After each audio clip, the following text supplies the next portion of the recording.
뭔가 하고 보니까 얘가 못을 들고 왔다 낙서를 하고 그냥 갑자기 숨이 탁 막히면서 애를 탁 쳤습니다. 그랬더니 옆에 트럭이 놓여져 있었는데 트럭 문에 팔이 탁 껴버렸어요.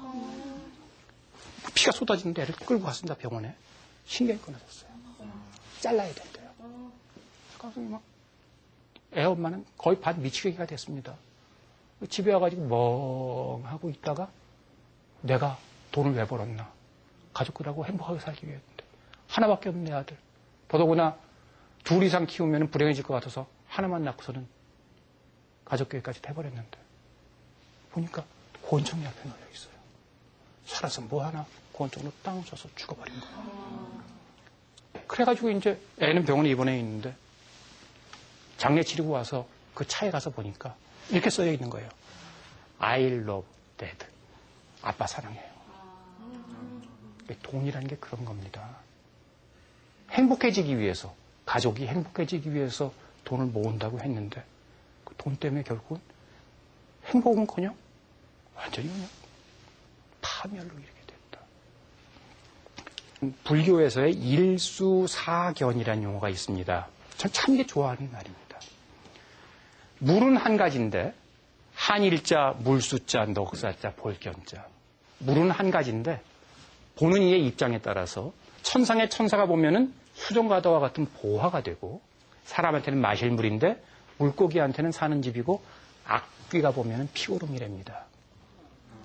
여러분들께서 돈을 수정과다와 같은 보화로 보는 천사의 시각으로 돈을 보셔서 행복한 금융생활, 행복한 경제생활을 이끌어서 결국은 우리 사회 모두가 행복해지기를 바란다는 말씀으로 강의를 마치도록 하겠습니다. 감사합니다. 감사합니다. 네. 돈의 의미에서부터 돈은 어떻게 써야 하는지 정말 알찬 금융교육을 받은 시간이 아니었나 싶습니다. 하지만 앞서 말씀하신 것처럼 금융교육에 대한 인식은 사회적으로 확산되고 있지만 그 전략은 부족합니다. 그리고 개개인의 입장에서도 금융교육을 받아야 되겠다라는 필요성은 있는데 금융교육을 받을 때가 없거든요. 어떤 곳에서 받아야 될까요? 사실은 금융교육이 상당히 광범위하게 이루어져 있습니다. 그런데 이제 우리들은 있잖아요. 사실은 나는 가만히 있는데 누군가가 와서 내 귀에다 쏙쏙 넣어주길 바라는 거죠. 여러분들이 인터넷 들어가가지고요. 그냥 그 여러 가지 복잡한 알파벳을 치지 않아도 금융감독원, 한국은행, 더 나가서 그냥 금융교육만 치더라도요. 다양한 웹사이트들이 지금 개발이 되어 있습니다. 거기 들어가면은 돈이라는 게 의미가 뭐냐? 저축은 어떻게 해야 되느냐? 저축으로 들어가면은 어떻게 해야 내가 세금을 덜 내느냐? 어떤 때 예금자 보호를 받느냐? 더 나아가서 학자금을 융자받으려면은 어떤 제도를 이용하면 되느냐? 나는 어떤 자격을 갖추면 되느냐? 아주 자세한 정보들이 들어와 있습니다. 그러니까 이제 웹사이트를 통해 사이버 교육을 받으실 수도 있고 또 실질적으로 궁금하신 내용이 있으면은요. 금융감독원의 그 소비자 보호 담당관들한테 물어보시면 아주 친절한 그런 자료를 받아보실 수 있습니다. 결국 중요한 것은 여러분들이 깨어 있으셔야 됩니다. 여러분들이 준비를 하셔야 됩니다. 네, 본인의 의지가 가장 중요하겠죠. 네. 여러분께서도 지금 쭉 말씀을 들으셨는데 궁금하신 점 있으실 것 같습니다. 좀 질문 받아볼까요? 어떤 분이 해주실까요? 네, 네. 말씀하시죠.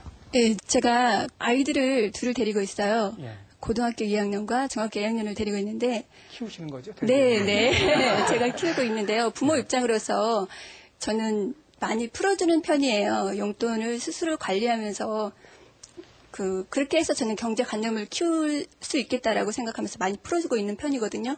근데 어떨 때 보면은 아주 잘하다가도 또 어떨 때 보면 이거 아닌데라는 그런 생각이 좀 많이 들 때가 있어요. 예. 그래서 애들을 경제관념을 잡아주는 게 얼마만큼 풀어줘야 되는지, 얼마만큼 잡아줘야 되는지 그게 항상 고민이거든요. 예. 네.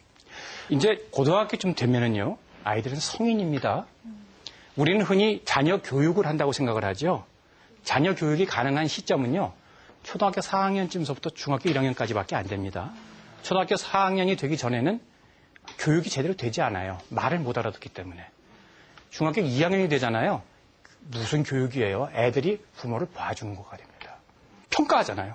우리 엄마는 어떻다. 우리 집은 어떻다. 이미 머리가 연골기 시작하거든요.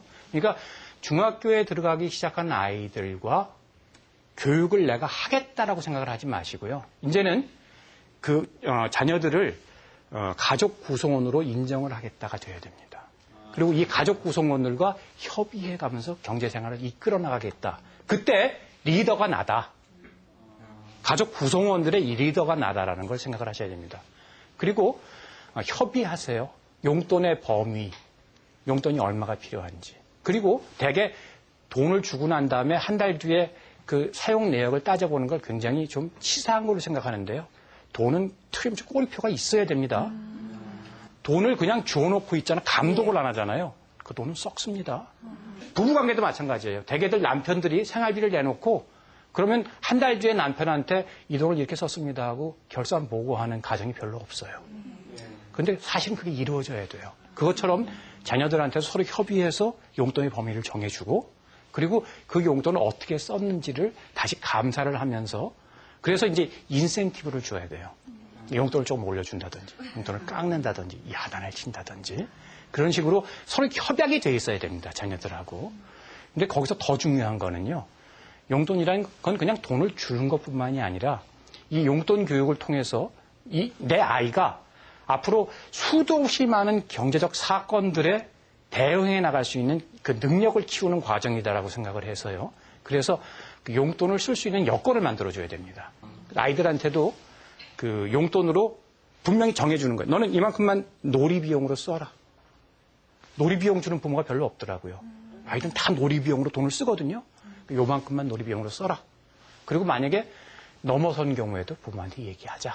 그렇게 서로 솔직하게 대화하는 과정에서 용돈 교육을 하는 게 좋다고 생각합니다. 네, 정말 저를 포함해서 여기 계신 모든 분들 그리고 오늘 방송을 보신 모든 분들의 경제 활동이 앞으로 조금이나마 변화하지 않을까 하는 생각이 드네요. 천규승의 살맛나는 경제를 통해서 정말 피가 되고 살이 되는 말씀을 해주신 천규승 박사님께 다시 한번 감사의 박수 부탁드립니다. 감사합니다. 네. 한 가정의 경제도 한 나라의 경제도 평소에 알뜰하고 정말 짜임새 있게 운영을 한다면 위기가 닥쳤을 때 슬기롭게 극복을 해나갈 수 있겠다라는 생각이 듭니다.